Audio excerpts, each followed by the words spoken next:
Well, the 2024 election is quickly approaching, and my next guest says it's never too early to teach someone about voting. Shawna Rosenzweig is the president of Campfire, a nationwide youth development organization, and she's here today to talk about how to prepare the next generation to be civically engaged and why that's so important. So thank you so much for being here. Of course, I'm glad to be here with you. And so in your opinion, why do you think it is so important to talk about this?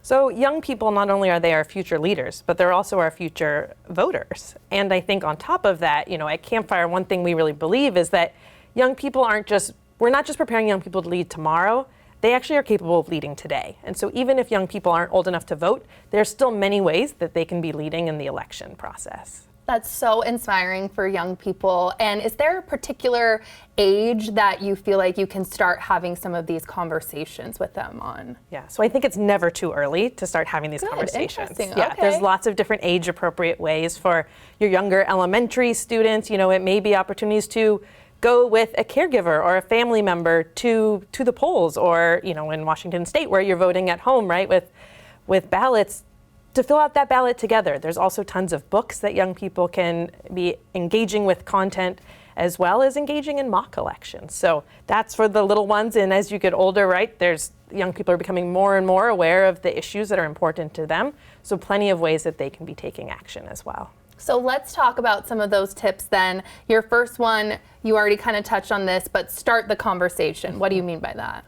Yeah, so young people are inundated with information, right? This is different than when we were young, that Definitely. They are getting tons of content online, and many of it's not filtered. So it's really important that they have trusted adults, right? Their peers are able to engage in conversations and process through and make sense of the issues they care about. Definitely. And so you would say your second tip, researching maybe these a little bit and even maybe doing some of their own videos. Can you touch on that? Yeah, absolutely. So young people are tremendous content producers, right? And they really are. TikTok exactly. is a big thing. It's a thing, right? And so, right, they can use the tools, the talents they have to be educating others on issues they care about, right? We know young people are super passionate about the economy, climate change, gun violence, so many issues. And so it's a great opportunity for them to not only be engaging their peers, but also engaging voters as well on these important topics. Yes, and your next tip, you said volunteer. So what do you mean by this? Yeah, so there's plenty of ways to volunteer. It can be volunteering with a campaign if a young person identifies a candidate that they are passionate about, that they're supporting. There's also so many causes, right? And so young people can identify a topic, an issue in their community that they feel passionate about, and that's a great way for them to be building connection. It's also a really great chance to be engaging and building their discourse and with folks who have different views than them. And so we really encourage young people to be having opportunities to engage in that civil discourse. Teaching all these lessons so early on. I love that.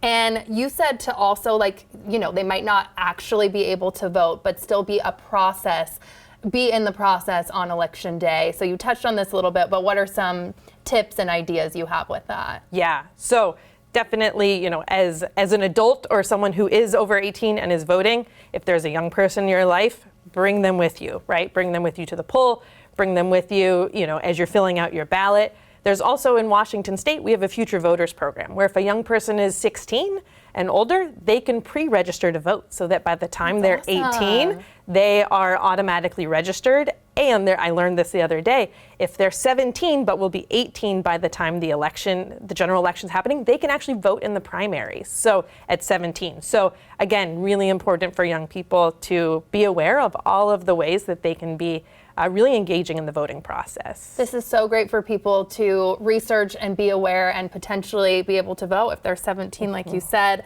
What was your own experience as a child? Have you always been passionate about this issue, or do you remember going with your parents to the polls? Yeah, so I do remember going, but I don't think I was able to connect the dots. But I can think back, as young as first and second grade, and I remember going to the polls.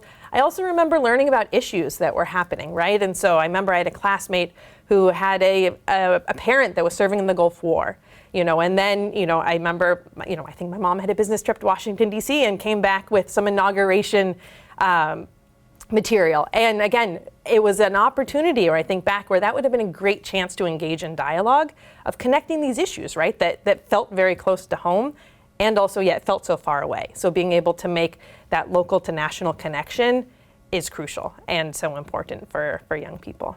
This was so insightful, and I think it's going to inspire a lot of young people. So thank you so much for being here today and sharing your perspective and thoughts. Thank you for having me.